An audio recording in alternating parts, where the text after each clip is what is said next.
Hello students, welcome to paragon classes. Class 11th के आज के लेक्चर में हम ग्रेविटेशन यूनिट का न्यू चैप्टर शुरू कर रहे हैं, जो कि लास्ट चैप्टर है। अब तक आपको दो चैप्टर्स पढ़ाए गए हैं। थर्ड आज हम शुरू करेंगे।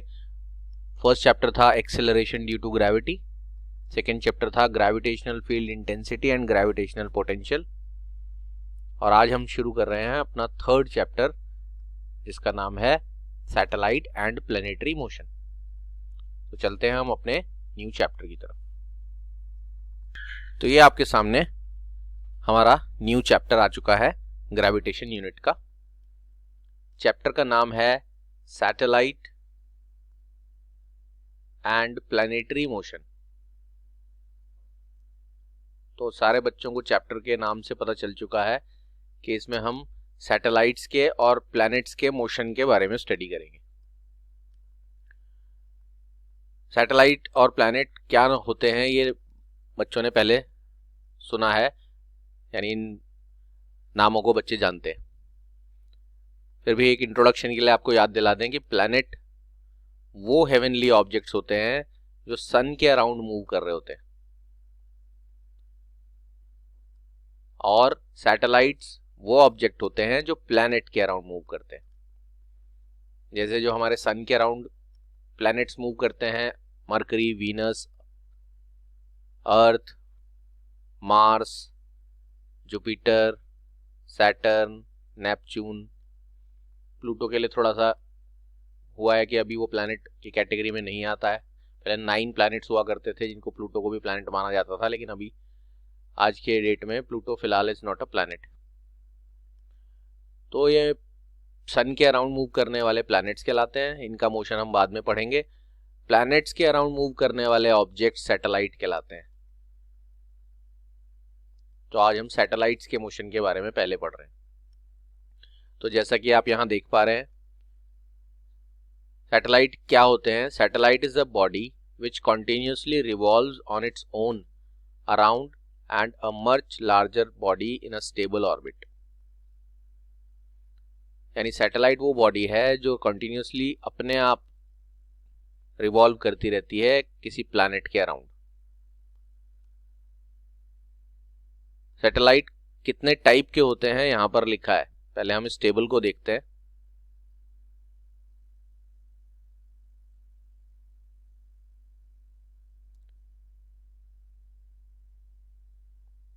तो फिलहाल इस चीज को साइड करते हैं।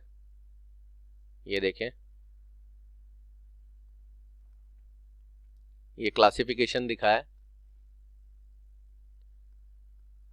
तो यहां पर सैटेलाइट के पहले 2 ब्रांचेस किए गए हैं, एक आर्टिफिशियल और एक नेचुरल।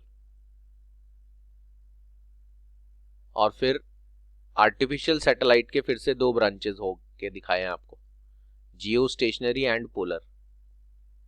तो पहले हम आर्टिफिशियल और नेचुरल सैटेलाइट के बारे में जानते हैं। वो जानेंगे हम इस पोर्शन से।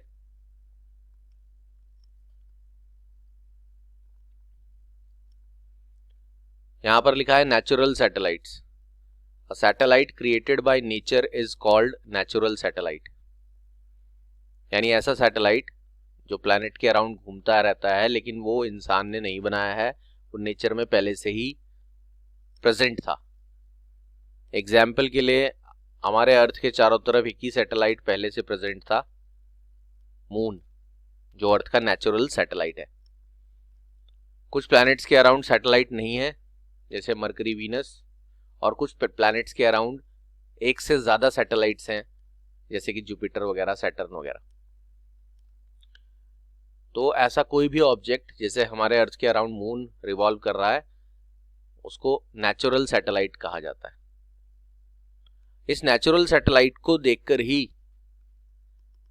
ह्यूमन बीइंग्स को आर्टिफिशियल सैटेलाइट बनाने का आइडिया आया, जब उन्होंने ये पता लगा लिया कि इस सैटेलाइट के प्लैनेट के अराउंड घूमने के पीछे प्रिंसिपल क्या है, जो आपको बताया जाएगा अभी।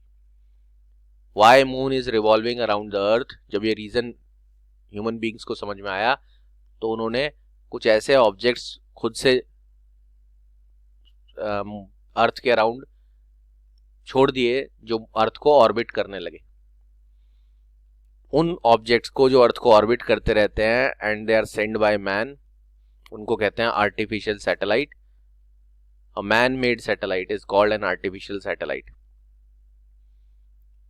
और यहां लिखा है world's first satellite was Sputnik 1।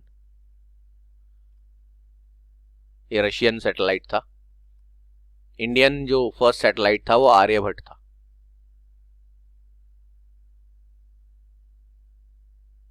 ये इंडिया वालों ने लॉन्च किया था। ये सैटेलाइट इसलिए लॉन्च किए जाते हैं क्योंकि ये सैटेलाइट अर्थ को ऑर्बिट करते रहेंगे, यानी अर्थ के चारों तरफ रिवॉल्व करते रहेंगे, और इस सैटेलाइट से हम अर्थ के बारे में बहुत सारी इंफॉर्मेशन गैदर कर सकते हैं। सैटेलाइट्स में बहुत सारे कैमराज, सेंसर्स और रिफ्लेक्टर्स लगे होते हैं, और सैटेलाइट अर्थ के चारों तरफ जब घूमते हैं तो वो हमारे बहुत सारे काम आते हैं। फर्स्ट है वेदर फोरकास्टिंग, सेकंड है कम्युनिकेशन, थर्ड है स्पाइंग कर सकते हैं कंट्रीज, दूसरे कंट्रीज पर नजर रखने के लिए सैटेलाइट आप बहुत सारे मूवीज वगैरह में देखते होंगे, और फोर्थ है स्पेस रिसर्च, यानी स्पेस के बारे में भी बहुत सारी जानकारी, जैसे ओजोन लेयर के बारे में इंफॉर्मेशन वगैरह सैटेलाइट से मिलती है। तो इस आइडिया से कि मून अर्थ के अराउंड रिवॉल्व करता है, उसके पीछे क्या प्रिंसिपल है, तो ह्यूमन बींग्स ने ऐसे सैटेलाइट छोड़े जो अर्थ के चारों तरफ रिवॉल्व करते हैं। उनमें ये सब कैमरा, सेंसर, सारे इंस्ट्रूमेंट्स लगाए तो अर्थ की फोटो खींच सकते हैं वो, और उससे वेदर, अर्थ के वेदर के बारे में पता चल जाता है। कम्युनिकेशन कर सकते हैं वो, सिग्नल्स को एक जगह से दूसरी जगह ले जा सकते हैं। ये जो हमारे डिश टीवी वगैरह छत पर लगे होते हैं, सैटेलाइट के थ्रू ही कम्युनिकेशन करके हमें प्रोग्राम दिखाते हैं। नज़र रखी जा सकती है एक कंट्री दूसरे का। अमेरिकन बहुत सारे सैटेलाइट्स हैं जो पूरे वर्ल्ड के हर कंट्री पर नज़र रखते हैं। उनके कैमराज इतने पावरफुल हैं कि किसी भी कंट्री में क्या हो रहा है वो लाइव उसका वीडियो देख सकते हैं। और स्पेस रिसर्च, स्पेस में होने वाली बहुत सारी इवेंट्स के बारे में सैटेलाइट हमें बता देती है। अब हम आपको कुछ वीडियो दिखाते हैं छोटे छोटे, जिनसे आपको सैटेलाइट असली में कैसे रिवॉल्व कर रहा होता है वो आपको दिखेगा। देखिए फर्स्ट एनिमेशन है। इस एनिमेशन में जो हमारा अर्थ का नेचुरल सैटेलाइट है मून, वो अर्थ के अराउंड ऑर्बिट करते दिखाया गया है। और इसमें ख़ास बात यह है कि ये कंप्लीट मोशन है। जो सेंटर में आप बड़ा सा स्फेयर देख रहे हैं येलोइश कलर का, वो सन है, और उसके अराउंड जो ऑर्बिट में आप ब्लूइश कलर का सेकेंड लार्ज स्फेयर देख रहे हैं वो अर्थ है, जो अपने इस एक्सिस, ये जो आप देख रहे हैं उसकी एक लाइन है, उस एक्सिस के अबाउट खुद भी रिवॉल्व करता है, और उस अर्थ के अराउंड ऑर्बिट में मून भी रिवॉल्व कर रहा है। अर्थ एक पूरा ऑर्बिट अपना 365 डेज में कवर करता है अराउंड द सन, 365 डेज और 6 आवर्स में, और मून अर्थ के अराउंड अप्रॉक्सीमेटली 28 डेज में रिवॉल्व करता है। तो ये एनिमेशन से आपको समझ आएगा कि ये पूरा तीनों सन, अर्थ और मून एक दूसरे के रिस्पेक्ट में कैसे एक्चुअली दिखते हैं। तो अर्थ का ऑर्बिट के अपने ऑर्बिट में मोशन चल रहा है, और मून का अर्थ के अराउंड ऑर्बिट में मोशन चल रहा है। इसके अलावा आपको एक डायग्राम और एक एनिमेशन और दिखाते हैं अभी, इसको अच्छी तरह देख लें और हम चलते हैं अपने नेक्स्ट एनिमेशन की तरफ। इस और एनिमेशन में आपको सिर्फ अर्थ और मून दिखाई दे रहे हैं। जैसा कि आप देख पा रहे हैं ये अर्थ अपने एक्सिस पर भी रोटेट कर रही है, और ये सन के अराउंड भी रोटेट कर रही होती है, और ये जो आप मून देख रहे हैं वो अर्थ को ऑर्बिट कर रहा है। अब आपको बताते हैं कि ये कोई भी ऑब्जेक्ट किसी प्लैनेट को ऑर्बिट क्यों करता है। तो चलते हैं हम इस एनिमेशन के बाद, अब थोड़ा सा विजुअल आइडिया हो चुका है how moon is orbiting the earth, उसके रीजन आपको दिखाते हैं, और फिर उस रीजन को जानने के बाद आर्टिफिशियल सैटेलाइट छोड़ा गया कैसे, और उस सैटेलाइट की वेलोसिटी जिसे ऑर्बिटल वेलोसिटी कहते हैं वो फाइंड आउट करेंगे। तो पहले आपको बताते हैं रीजन कि क्यों एक सैटेलाइट प्लैनेट जैसे कि अर्थ के चारों तरफ रिवॉल्व करता है। तो उसका रीजन बेसिकली क्या है कि ये है आपका मून, मून का mass let us suppose small m है, और ये है आपकी अर्थ, अर्थ का मास है कैपिटल M, और ये है अर्थ का सेंटर, और यहां से हम एक लाइन ड्रॉ अगर करें अर्थ के सेंटर से मून के सेंटर तक, तो लेट अस सपोज ये डिस्टेंस स्मॉल r है अगर, तो अर्थ और मून के बीच में एक फोर्स एक्ट हो रही है, जो ये फोर्स है, ये ग्रेविटेशनल फोर्स है, universal law of gravitation first chapter में आपको पढ़ाया गया था, इसी यूनिट के फर्स्ट चैप्टर में। अब ये ग्रेविटेशनल फोर्स एक्ट किधर करती है, इस डायरेक्शन में,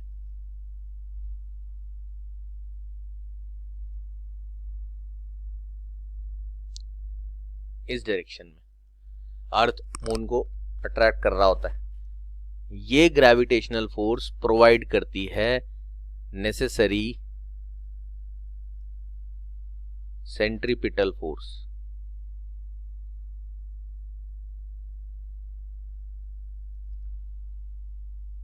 क्योंकि कोई भी ऑब्जेक्ट सर्कुलर पाथ में तभी घूम सकता है जब सेंट्रीपिटल फोर्स लगे। दुनिया के हर प्लैनेट के सन के अराउंड रिवॉल्व करने और किसी भी सैटेलाइट के प्लैनेट के अराउंड रिवॉल्व करने के पीछे जो रीजन है वो ये है कि the gravitational force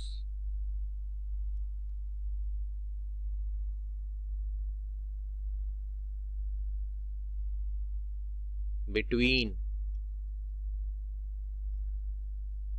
earth and satellite, the gravitational force between earth and satellite, ये वाली gravitational force provides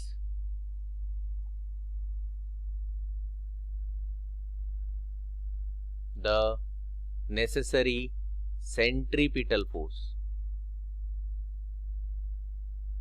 जो आप सर्कुलर मोशन में पढ़ भी चुके हो, जिसका फॉर्मूला आपको पढ़ाया जा चुका है mv²/r। सेंट्रीपिटल फोर्स की वजह से ये देखें सेंट्रीपिटल एक्सेलरेशन भी दिखाया गया, और ये उसकी वेलोसिटी है। सेंट्रीपिटल फोर्स कितनी लगती है, F = mv²/r।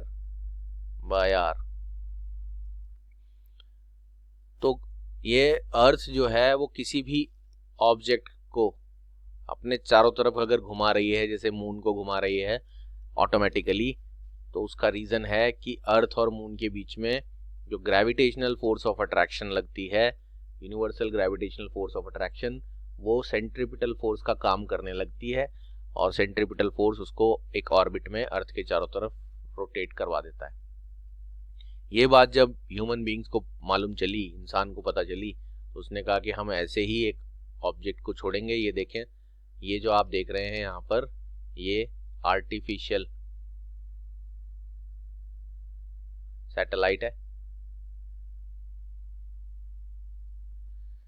ये आर्टिफिशियल सैटेलाइट है, देख रहे हैं, इसमें ये पैनल्स लगे हैं, कैमरा, सेंसर, ये वही हमारी अर्थ है, अर्थ का मास m, और अर्थ और सैटेलाइट के बीच में ये आपकी ग्रेविटेशनल फोर्स ऑफ अट्रैक्शन लग रही है। सैटेलाइट का मास जो भी कुछ है स्मॉल m कंसीडर कर लेते हैं, अर्थ का मास कैपिटल M है। इन दोनों के बीच में जो ग्रेविटेशनल फोर्स ऑफ अट्रैक्शन है वही प्रोवाइड करती है centripetal force, which makes the satellite which can make any body to move around the earth in a circular path of a certain orbit या radius। तो सैटेलाइट्स अर्थ के around revolve कर पाती हैं, उसका मेन रीज़न एक नेचुरल फिनोमिनॉन है। क्या है वो नेचुरल फिनोमिनॉन? कि सैटेलाइट्स को अर्थ एक ग्रेविटेशनल फोर्स से अपनी तरफ अट्रैक्ट करती है, जो ग्रेविटेशनल फोर्स सेंट्रीपिटल फोर्स का काम करती है। तो आपसे अगर पूछा जाए व्हाई सैटेलाइट्स रिवॉल्व अराउंड अर्थ या एनी प्लैनेट, तो the gravitational force between planet and satellite, उस प्लैनेट में अर्थ भी हो सकता है जिस प्लैनेट के अराउंड सैटेलाइट्स नेचुरली रिवॉल्व कर रही हैं, तो the gravitational force between planet and satellite provides the necessary centripetal force to make the satellite revolve around the planet. अगर ये centripetal force न लगे तो ये सर्कुलर ऑर्बिट में कभी सैटेलाइट रिवॉल्व नहीं करेगी। तो जैसे मून को देखकर उनको पता चला कि ये क्यों रिवॉल्व करता है, उन्होंने कहा मून की तरह ऑब्जेक्ट्स छोड़ देंगे जिनमें कैमरा और वो सब लगे होंगे, वो आर्टिफिशियल सैटेलाइट का काम करेंगे। अब हम आपको सैटेलाइट के प्रोजेक्शन का थोड़ा सा एक आइडिया देते हैं और फिर ऑर्बिटल वेलोसिटी फाइंड आउट करके दिखाते हैं।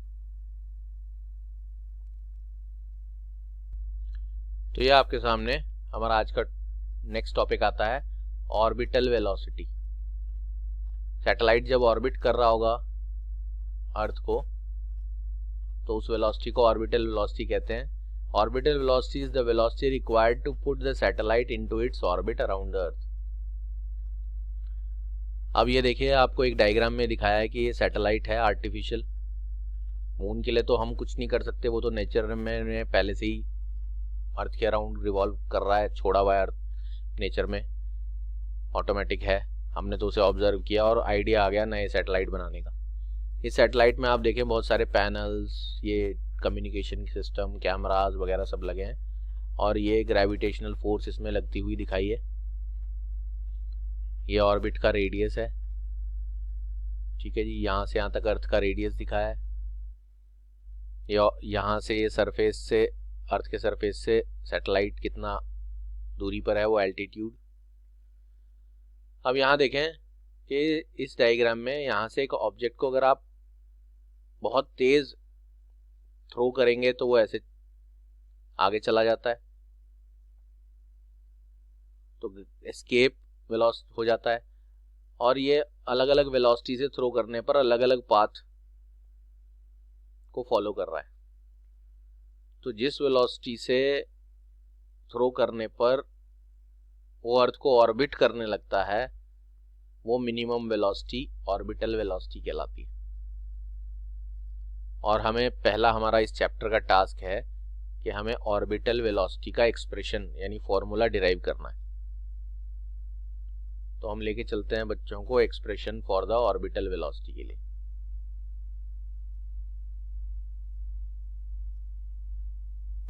यहां हम डिराइव करके दिखाएंगे इस चैप्टर का फर्स्ट डेरिवेशन, जिसका नाम है एक्सप्रेशन फॉर ऑर्बिटल वेलोसिटी, यानी ये किस वेलोसिटी से ऑर्बिट कर रहा होता है एक सैटेलाइट अर्थ के अराउंड। तो यहाँ इस डायग्राम में ये ऊपर लिखा है एक्सप्रेशन फॉर ऑर्बिटल वेलोसिटी, यानी ऑर्बिटल वेलोसिटी का फॉर्मूला डिराइव करेंगे। यहाँ लिखा है कि एक डायग्राम में आपको दिखाया ये अर्थ है, अर्थ का मास हम कैपिटल एम कंसीडर कर रहे हैं और ये हमारा स्मॉल एम मास है उस सैटेलाइट का जो अर्थ के अराउंड रिवॉल्व करता है वी वेलोसिटी से।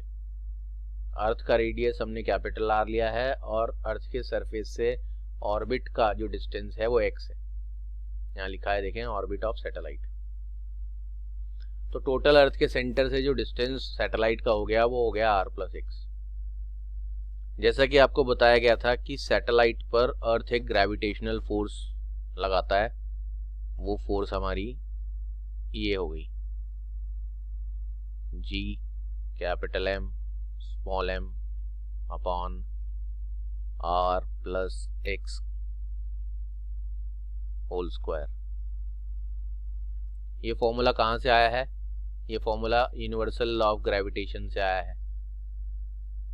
ये फॉर्मूला था असली में। तो दो ऑब्जेक्ट्स के बीच में फोर्स निकालने के लिए जी m1 m2 दोनों ऑब्जेक्ट्स का मास m1 और m2 उनके बीच का डिस्टेंस का स्क्वायर। अब यहाँ आप गौर से देखें तो दोनों ऑब्जेक्ट में से एक ऑब्जेक्ट अर्थ है, उसका मास कैपिटल एम है, दूसरा ऑब्जेक्ट स्मॉल एम सैटेलाइट है और उनके बीच का सेंटर से सैटेलाइट तक का डिस्टेंस r+x है। r सिर्फ यहाँ सरफेस तक का रेडियस जिसको बोल देते हैं, सरफेस तक का डिस्टेंस फ्रॉम द सेंटर, और रिमेनिंग डिस्टेंस x, तो टोटल डिस्टेंस r+x का स्क्वायर। ये आप इक्वेशन नंबर 1 लिख दें अगर। और जैसा कि आपको बताया अभी भी कि सैटेलाइट को रिवॉल्व कराने का जो फोर्स है, ये ग्रेविटेशनल फोर्स, ये ही सेंट्रीपिटल फोर्स प्रोवाइड करता है। तो this force provides the necessary centripetal force, ऐसा आपके नोट्स में लिखा है। और वो सेंट्रीपिटल फोर्स ये बन जाएगी। सेंट्रीपिटल फोर्स का फॉर्मूला भी पहले सर्कुलर मोशन में पढ़ाया जा चुका है, mv²/r। अगर m मास का बॉडी v वेलोसिटी से r रेडियस के सर्कुलर पाथ में रिवॉल्व कर रहा है तो उस पर सेंट्रीपिटल फोर्स ये लगती है। यहाँ बस m मास ऑफ सैटेलाइट जो रिवॉल्व कर रहा है, v उसकी वेलोसिटी जो कि ऑर्बिटल वेलोसिटी है, और r+x इस ऑर्बिट का रेडियस, ऑर्बिट ऑफ सैटेलाइट का रेडियस लेना है जो कि r+x है। डायग्राम में साफ दिख रहा है आपको। ये मैं बना के भी दिखा देता हूं कि ये डिस्टेंस, ये और ये डिस्टेंस, ये पूरा डिस्टेंस r+x, इसको हम इक्वेशन सेकंड रखते हैं। और जैसा कि हमने आपको बताया यही gravitational force centripetal force provide करती है, तो हम इन दोनों को इक्वल रख सकते हैं from first and second. First और सेकेंड इक्वेशन के हिसाब से mv²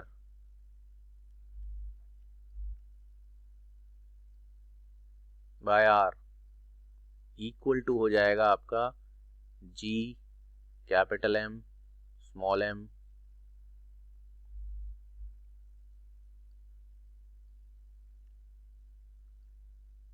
mv²/r+x। ये mv²/r+x second equation left side में हमने रख लिया, और राइट साइड में हमने फर्स्ट इक्वेशन रखा है, इसमें r+x का होल स्क्वायर है। तो फर्स्ट इक्वेशन में लगने वाली फोर्स ही प्रोवाइड कर रही है नेसेसरी सेंट्रीपिटल फोर्स, इसलिए हमने दोनों को इक्वेट कर लिया है। मास m से m आपका कैंसिल कर दिया है, और r+x ये पूरा ब्रैकेट इस r+x² से कैंसिल हो गया है। v² की वैल्यू आपके पास जो बची है वो है g capital M upon r+x। और अभी हम इसकी जरूरत नहीं है तो ये चीज हटा देते हैं यहां से।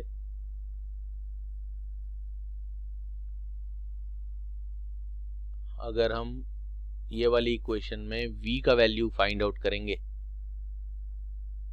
तो v का वैल्यू आएगा, स्क्वायर को दूसरी साइड शिफ्ट करेंगे, square root of g capital M upon r+x। ये जो आपके पास एक्सप्रेशन आ गया है, ये एक्सप्रेशन ऑर्बिटल वेलोसिटी का एक्सप्रेशन है। ये फर्स्ट फॉर्मूला है जो ऑर्बिटल वेलोसिटी के लिए आप यूज कर सकते हो। कैपिटल जी का वैल्यू हमेशा कांस्टेंट है, आपको मालूम है। कैपिटल एम अर्थ का मास है, और r+x अर्थ के सेंटर से सैटेलाइट का डिस्टेंस है। इसको मैं इक्वेशन नंबर 3 लिख देता हूं। इसमें आप कैपिटल एम अर्थ के मास और इन सब चीजों की वैल्यू पुट करेंगे तो आपके पास ऑर्बिटल वेलोसिटी का फॉर्मूला आ जाएगा। उसके बाद हम एक लाइन लिखते हैं, since small g is equal to gm upon r²। तो हम ऐसा लिख सकते हैं आगे और करके, gm is equal to gr², क्योंकि small g acceleration due to gravity हमने पढ़ा है फर्स्ट चैप्टर में इसी यूनिट के। उसका फॉर्मूला gm अपॉन r² होता है। क्रॉस मल्टीप्लाई अगर कर दें तो capital G into capital M को आप gr² लिख सकते हैं। तो देयरफॉर इक्वेशन 3 becomes, क्या बन जाएगा equation 3? v is equal to square root of gm की जगह आप g r स्क्वायर रख देते हैं और ये ब्रैकेट में r plus x as it is रह जाता है।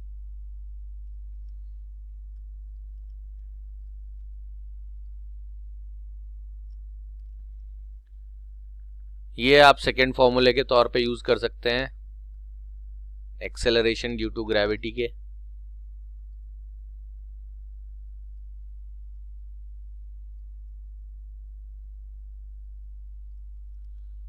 अब इसमें एक स्पेशल केस छोटा सा और बताया जाता है। वो स्पेशल केस क्या है? इफ द सैटेलाइट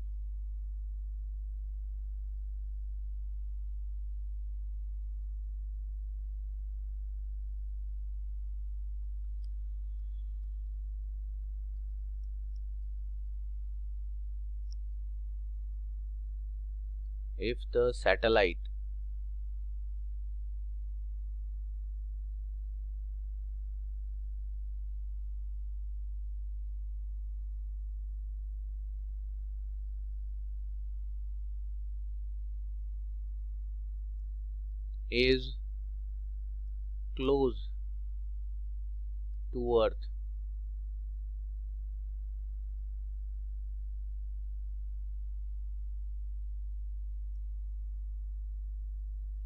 अगर ये सैटेलाइट अर्थ के काफी क्लोज है,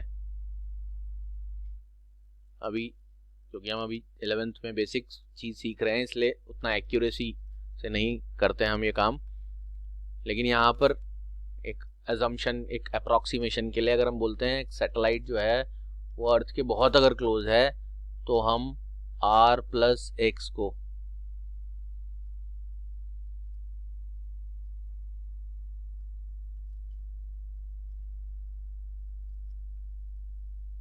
ऐसे लिखते हैं, ऑलमोस्ट इक्वल टू r कह देते हैं। ये इक्वल टू का साइन नहीं बनाया है, ऐसे वेव की फॉर्म में इक्वल टू को करने का मतलब होता है एग्जैक्टली इक्वल नहीं है but approximately equal to r है। तो जब ऐसा हो जाता है तब हम ऐसा लिख सकते हैं, जो यहाँ लिख कर दिखाया जा रहा है साइड में इस लाइन के अक्रॉस। देन v का जो वैल्यू है वो स्क्वायर रूट में जी आर स्क्वायर तो ऐसे ही रहेगा divided by r plus x को हम अप्रॉक्सीमेटली r मान लेते हैं क्योंकि सैटेलाइट अर्थ के काफी क्लोज है, तो x की वैल्यू अर्थ के रेडियस के कंपैरिजन में उतनी ज्यादा नहीं है, इसलिए r प्लस एक्स को r कंसीडर कर लिया जा रहा है और ये r से ये r की वैल्यू एक कैंसिल हो जाएगी। तो v सैटेलाइट की जो वेलोसिटी है, जो ऑर्बिटल वेलोसिटी हम कैलकुलेट कर रहे हैं, वो अंडर रूट जी आर आएगी।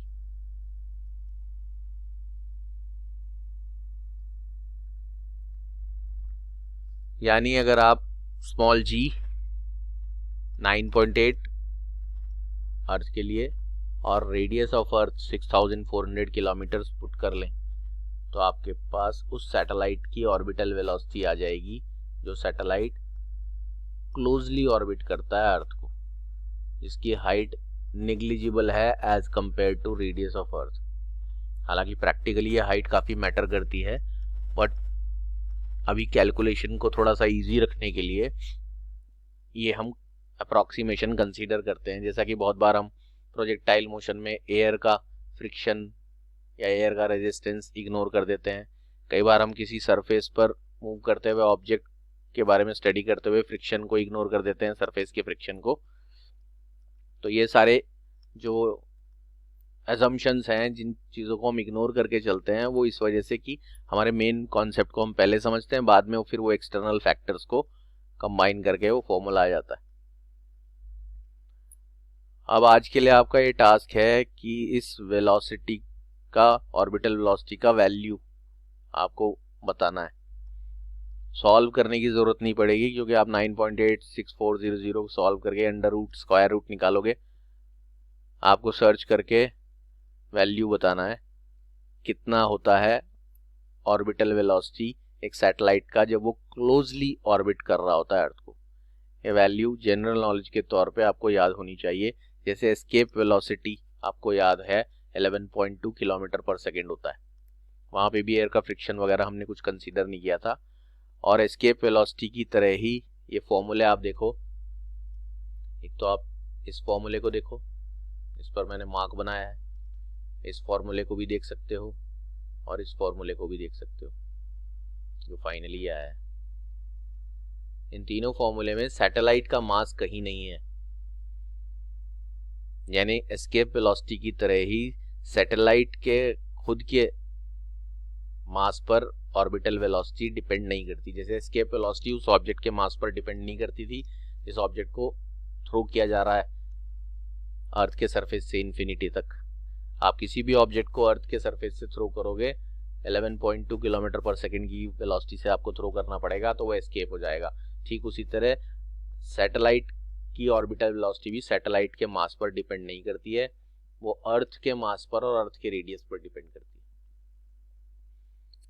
तो ये वैल्यू बच्चों को बताना है, सर्च आउट कर लेना, नोट्स में भी लिखा है। नेक्स्ट लेक्चर में बच्चों को सैटेलाइट के एक कंप्लीट सर्कल को कवर करने का टाइमिंग और उसकी एनर्जी के बारे में बताया जाएगा। तो आज का लेक्चर हम यहीं पर कंक्लूड करते हैं, मिलते हैं नेक्स्ट लेक्चर में। तब तक के लिए goodbye and take care.